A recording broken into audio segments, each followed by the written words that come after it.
Hey guys, I'm Tom the Tech Chap, and there is so much hype around this, especially as their marketing and, well, all the leaks we've seen suggest the S and the Note series are merging.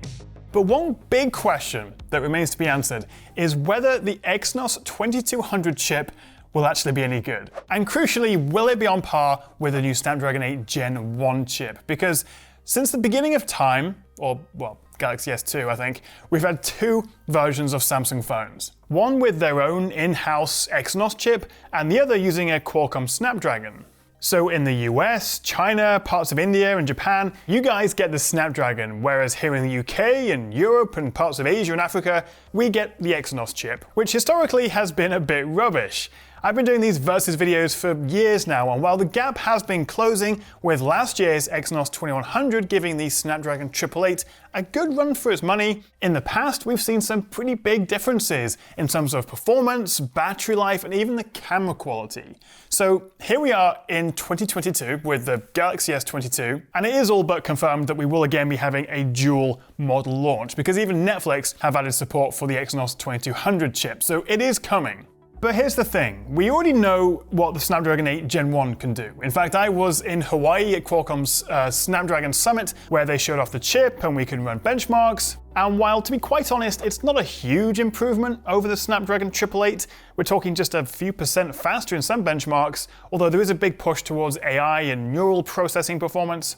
However, there is a curious and slightly worrying lack of data and benchmark results for the Exynos 2200 version. And I can probably also guess that at my upcoming hands-on event with the S22 series, they're not going to allow any performance benchmarks or probably even comparisons. It's going to be a good few weeks until we get our proper review units, where we can then run all our tests and see just how fast it is, which is a bit frustrating. Most phones don't have this issue, but with Samsung's flagships, we have two models, two different SoCs, and given how one of these is, historically at least, always been demonstrably better than the other one, it's always left everyone else feeling a bit shortchanged. Why is my phone, which I've paid the same amount for, not as good as my friend in America's phone?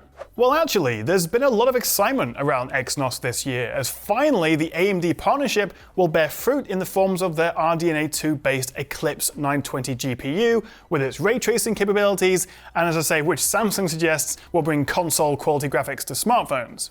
Now, there is a strong possibility that Samsung is just tweaking and updating the drivers so that we get the best performance when it finally comes out, because I'm sure they are well aware of the reputation and the history with Exynos. And in fact, some unconfirmed leaked results do show the GPU outclassing the Snapdragon 8 Gen 1's Adreno 730, thanks in part to a higher GPU clock speed, 4 gigs of VRAM, and 384 stream processors, and possibly even going toe-to-toe with Apple's awesome A15.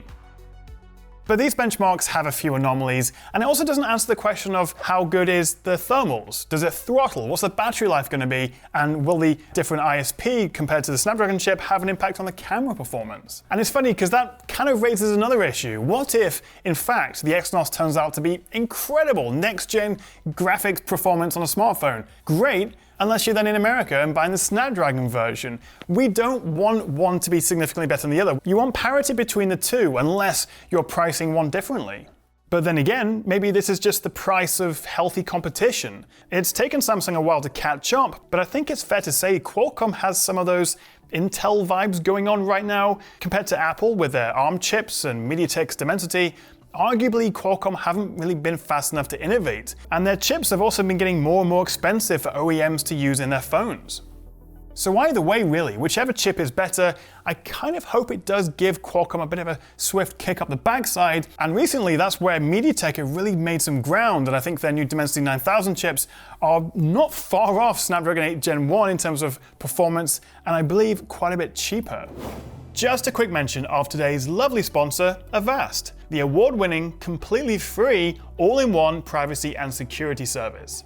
So whether you're on Windows, Mac, iPhone, or Android, click the link in the description to get started with Avast One. It helps keep you safe online as it blocks viruses, malware, it monitors your apps for suspicious activity, and helps protect your data. I actually lost my Facebook account and had money taken from my bank account before from hackers, so I really do take security very seriously. Avast One also automatically updates your drivers so that your PC or phone has the latest security updates, and also their handy built-in VPN is ideal for getting around region-locked websites or just keeping your data hidden online.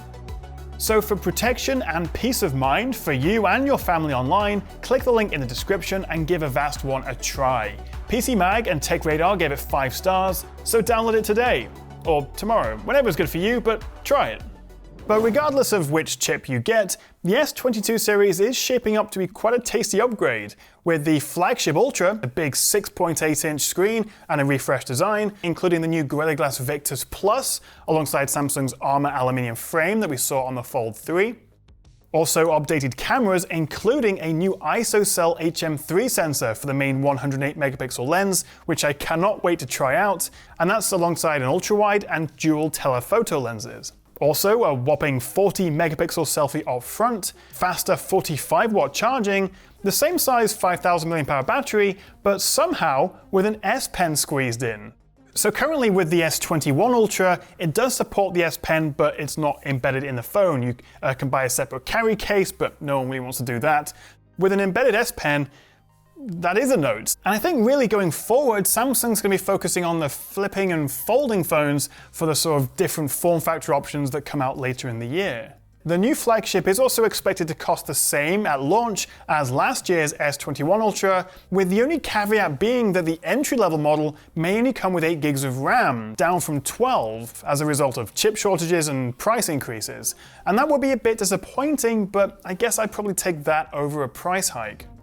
So place your bets now. Which chip do you think is going to come out on top? The Exynos 2200 or the Snapdragon 8 Gen 1? Let me know in the comments below, and then let's come back to this in a few weeks with my full review, and we'll see where we ended up. And also don't forget, if you're not that convinced by the new S22 series and you don't think it's much of an upgrade, then maybe wait and see how much of a discount we can get on last year's S21s, which are still very good. Or I was going to suggest considering the S21 FE, which is a little bit cheaper, but I'm not convinced that the new standard S22 or S22 Plus isn't going to be a similar price and give you more for your money. So it may be a little bit hard to recommend this, but we'll have to see. Make sure you have subscribed though for my full unboxing and review coming very soon on the S22, and I'll see you next time right here on the Tech Chat. Oh, and don't forget to check out Avast One. Click the link in the description below to get started.